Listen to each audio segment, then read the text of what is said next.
video, I'm going to show you how to do a heel flap with gusset on a toe-up sock. I typically do a short row heel on a toe-up sock. However, the short row heel is has a very short depth, and for some people it just does not fit their foot the way that they like. So I'm just going to show you how to do a heel flap with gusset on a toe-up sock, because I still love my toe-up socks. I did start with a Turkish cast on here and did my general increases for my toe. If you are unfamiliar with how to start a toe-up sock with a Turkish cast on and do the increases, you can check out my short row or my tutorial for the toe.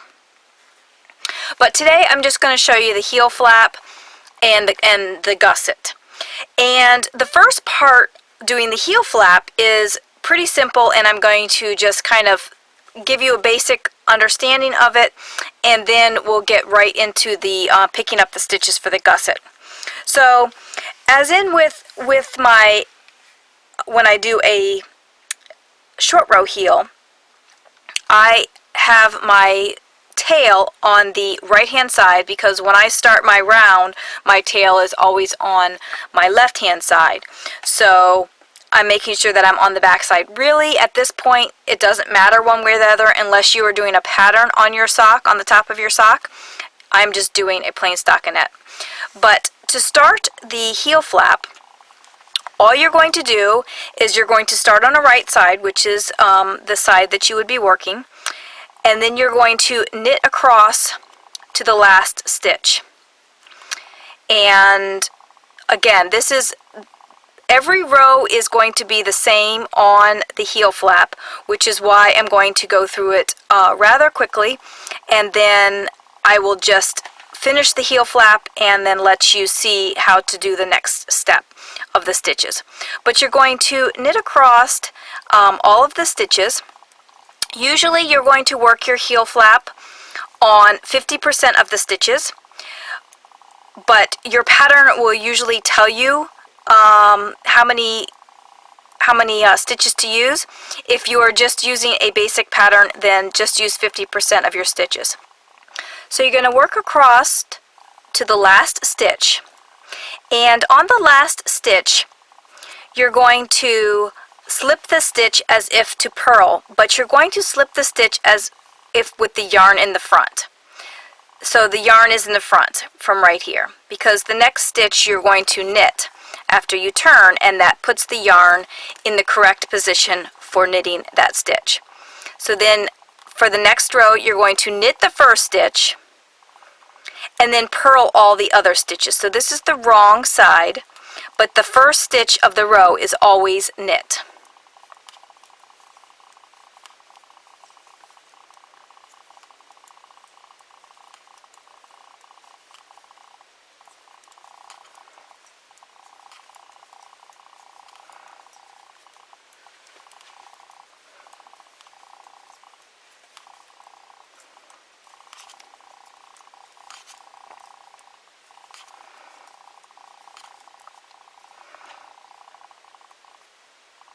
And you're going to purl to the end of the row, and on the last stitch you're going to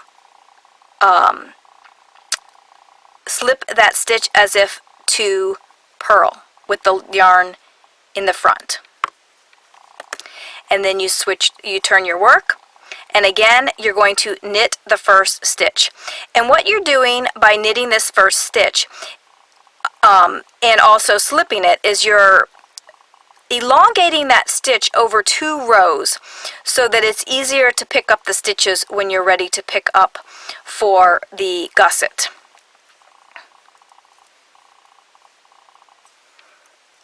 And again, you'll work across your stitches and to the last stitch, pull the yarn in the front and slip that stitch as if to purl and turn. Knit that first stitch and then purl across all of the other stitches. You're going to purl across all the stitches to the end And again, you're going to slip that last stitch. Oops. Slip the last stitch with the yarn in front. The yarn's already in front from the purl row, so you slip that stitch. And then you turn. And you can see here that it's a little easier to see than if you were to have a stitch on every row. So again, you continue working in this fashion where you knit the on the right side and purl on the wrong side, always knitting that first stitch and always slipping the last stitch with the yarn in the front. And you're going to do this for the number of rows is going to be the number of stitches. So in this case, I have 23 stitches on my heel. So I'm going to do this 23 times. So I'm going to knit, purl, knit, purl, knit, purl until I hit 23 rows, ending on a right side row. So I'm going to go ahead and complete the heel flap, and then I will show you the next step. Okay, I have finished my heel flap. I did want to mention a couple things that I did not mention before. I did put in a stitch marker. Sometimes if you have difficulty figuring out where you started your heel flap, it's a good idea to put in a locking stitch marker before you get started on your heel flap. Then all you have to do is count up the rows here to find out where you are. That makes it very easy. Also, I started out with 23 stitches and it was an odd number of stitches, but if you happen to have an even number of stitches on your heel, you will need to adjust your stitches slightly so that you have an odd number. Just move one of those stitches over to the front of the needles to be on the instep section while you're working the heel. It's not going to make much of a difference on fit or anything, but it will when you're working the heel, because you have to start your heel turn on a wrong side. So you may need to adjust your stitches. And if you are working in a method other than magic loop, which is what I am doing, if you're using double points or what have you, you may have to adjust your stitches further depending on what method that you're using. Also, if you're just using a basic sock pattern, if you're using a regular sock pattern where the designer has written up for this type of construction, you will know how far to make your how long your heel flap is going to be and where to start your heel flap in reference to your foot. However, if you are using a basic pattern, you will need to find out where to start your heel flap on your basic socks. And how you can do that, remember I told you that you will have the same number of rows as you have stitches in your heel. So what you can do is on the foot of your sock, you can measure your row gauge and find out how much your row gauge is. In this case, I am getting a row gauge of, for 23 rows, it's 3 inches. So in order to make this sock fit, I need to start my heel flap when I'm 3 inches short of my overall foot length. So hopefully that will help you get the right place to start your heel flap. Now you will also need stitch markers to do the heel flap, or to do the short row heel. It's just a heel turn, and you're going to start on the wrong side. Actually, you won't need the stitch markers until we get to the picking up stitches, but for right now, we're going to do the heel turn. And what you're going to do is you're going to start the heel turn on the wrong side, and you're going to work to just past the halfway point. So in this case, I'm going to work the first 12 stitches here. If you're doing a basic sock pattern, you just want to find the center of your sock and go a stitch or two past the center of your sock to do the first row. We are always going to slip the first stitch. Actually, slip the first stitch. And then we're going to purl across.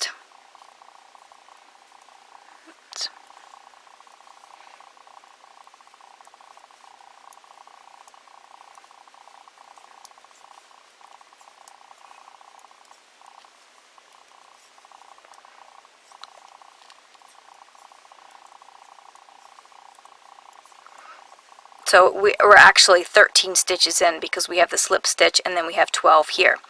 And then we are going to purl 2 together, purl 1, and turn.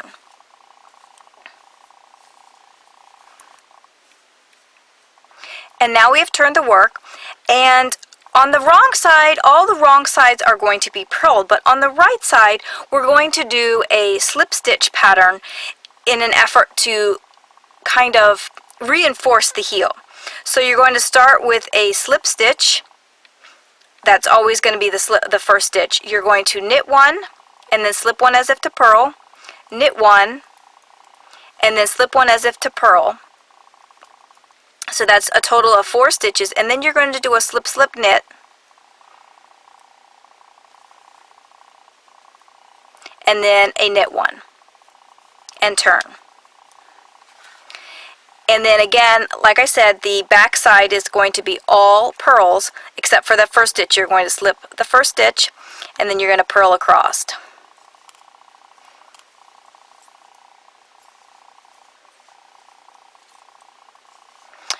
Just to within the gap, 1 stitch before the gap. So here's, you see how much space is between those stitches. You're going to purl those 2 stitches together and then purl the next stitch and then turn. And then you're going to slip the first stitch, knit 1, slip 1, knit 1, slip 1, knit 1, slip 1. And then you're going to see the big gap there. You're going to slip slip knit and then knit 1 and turn. Again, the back side is all purl all the way across to the gap. This type of heel is a little bit easier to see when you're just doing the heel turn and picking up those gaps. Here we are to the gap, 1 stitch on each side, purl them together, and then purl 1. Turn, slip 1, knit 1. Again, we're just doing this all the way across because you don't it's hard to see right now, but you will be getting a pattern here that will show up when you do a few more rows. Slip slip knit and then knit 1, and you're going to continue in this fashion until all of those heel stitches are used up.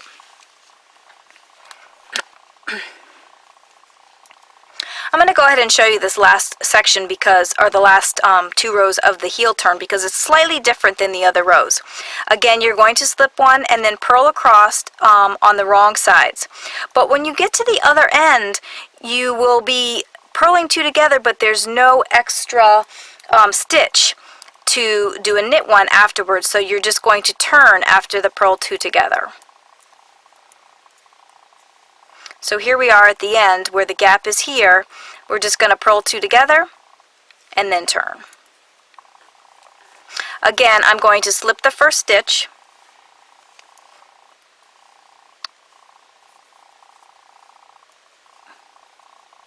actually I'm going to knit this stitch because the next one is the slip stitch.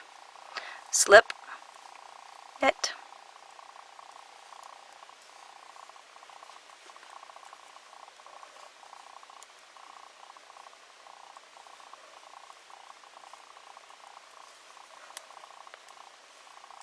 and then do an SSK over here on this side.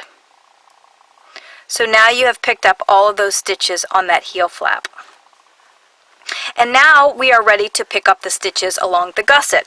And before we can do that, we need to set in some markers so that we can know where our decreases are. So I'm going to first put my marker on here, and then we're going to pick up stitches right along this edge. And I'm not sure how easy you'll be able to see it, but it's like a chain that's going right up the edge of this this heel flap. So I'm going to pick up 1 stitch per 2 rows, and in this case, because we slipped the stitches, we only have 1 stitch for each 2 rows. So I'm going to go ahead and pick up stitches all along here. And again, your pattern is probably going to tell you how many stitches to pick up, but if you're doing a basic sock pattern, then you just pick up the stitches, one for each 2 rows. And even if your pattern says how many stitches and you want to pick up more or less, it's really not a big deal. So you're going to pick up all of those ends, and then when you get to the top, you're going to pick up 2 stitches at the top where you have these 2 here. That you've picked up all the stitches, and then you're going to pick up stitches from the row below so that you can close the gap. So we're just going to pick up 2 stitches here, one on this stitch. It's a little bit more difficult because it's not really, we're working from the stitch below, and then we're going to pick up a stitch here, and then we're going to place our marker. And then we're going to work across the top of the foot. Now, at this point, if you are knitting something in pattern, then, or if you're knitting the top of your foot is in pattern, then you're going to need to keep in pattern here. Mine is just stockinette, so I'm just going to knit across the top of the foot. And you'll see that I am kind of adjusting my stitches a little bit too for the magic loop, because I want these stitches here, like from here to here, to be on one needle so that I can do those decreases rather easily. So I'll just adjust my stitches slightly on this round to make that work for me.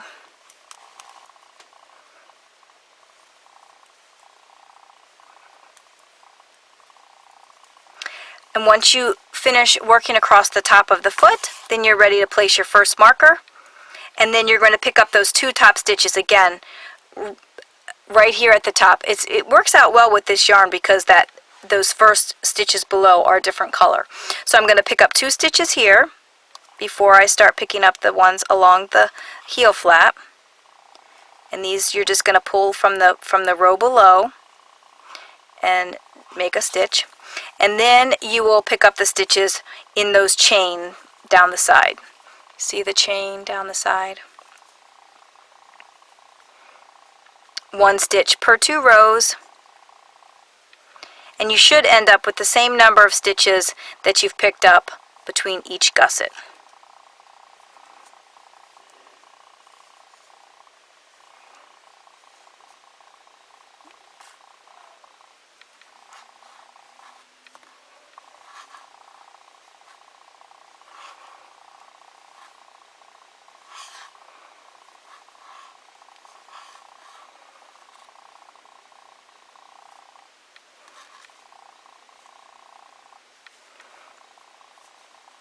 Okay, then I've picked up all my stitches.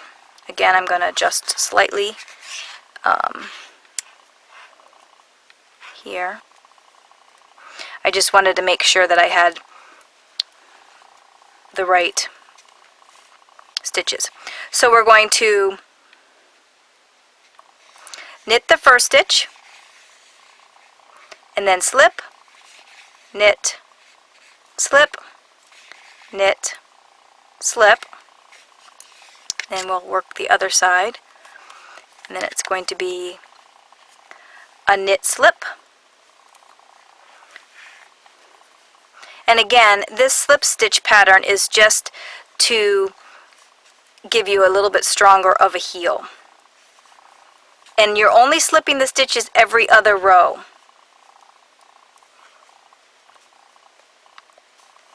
And now you just knit. Once you get to your marker, you knit to the top of the heel flap.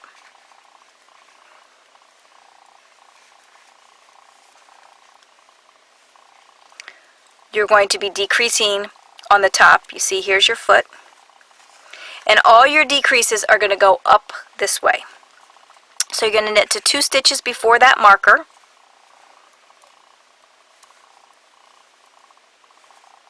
Oh, I forgot to put the marker in on the other side. I will get it when we get back around there. So 2 stitches from the marker here, and you're going to do a knit 2 together, and then slip the marker. This is on this side of the sock, working up the heel flap. You're going to do a knit 2 together. Then you'll work across the top of your foot. Again, remembering to work in pattern. Sorry about that. Remembering to work in pattern if you are doing a pattern sock.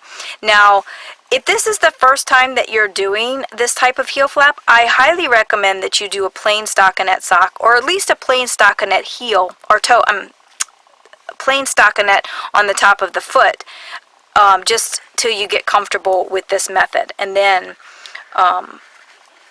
you can try it with the pattern on the foot. I just think that it's easier because then you don't have to think about it, but if you think that you can do it without a problem, then just go for it. So we're going to finish knitting across the top of the foot.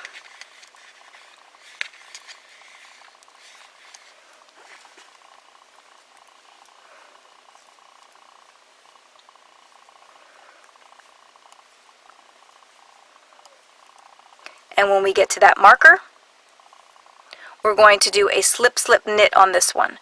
So I'm making my decreases lean into the gusset, and then just knit down the gusset.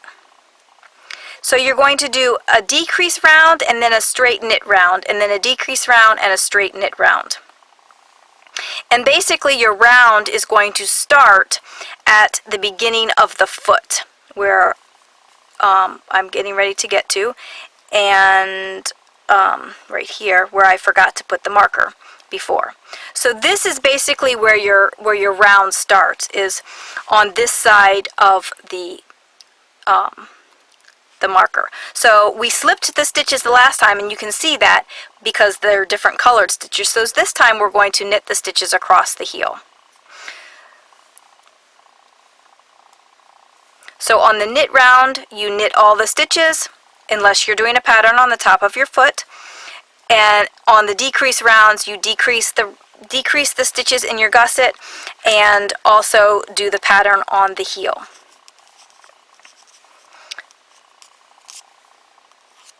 And remembering to decrease your stitches with a knit 2 together on the first part of the gusset, the first side. Here we're going to do a knit 2 together, and on the other side it's a slip knit, so that they lean in the correct direction. And really, if you do it slightly different, it's not going to make that much of a difference. So I will go ahead and finish this up, and when I get close to the top of the gusset, I will show you how it looks from there. Okay, I have just finished all of my decrease rounds. As you can see, this line of decreases that goes up the side, those are my knit 2 togethers on that side. And then on the other side, my line of decreases that go up are my SSKs, my slip knit. And it makes it look really nice with those decreases. Also, you'll see on the end here, this is that slip stitch that I was telling you about that causes a little bit of extra bulk there behind the heel to give an extra support or extra strength to the heel. But you know when you have finished all your decreases, when the stitches between this marker here around the back of the heel to the other marker over here, when the number of stitches is the same number that you started with, and that in this case I had 23 stitches on my heel. So when I have 23 stitches on that area after my decreases, that's when I know that all my decreases are complete. And had I been working a pattern on the top of the foot, I would have continued doing the pattern between these two stitch markers here along the front of the foot. But since I was just doing stockinette, I just kept knitting all around. The only time that I did a pattern was on the heel. And that's all there is to it. Once you have finished all your decreases, then you can just pick back up and just keep going in the round. You can take your stitch markers out and readjust your stitches so that you have the top of your foot and the sole of your foot, or you can leave it the same way. You would just be knitting all the way around, or if you're doing a pattern on the front, you would continue your pattern on the front and then also on the back as well, if that's the way the pattern is written. Most of the time, your designer will tell you how many stitches you're going to be decreasing and all of that, but this is just some basic knowledge on how to create the heel flap, do the heel turn, pick up some stitches, and do your decreases for just a basic sock. So I hope you enjoyed this tutorial, and I hope you will come back for the next one.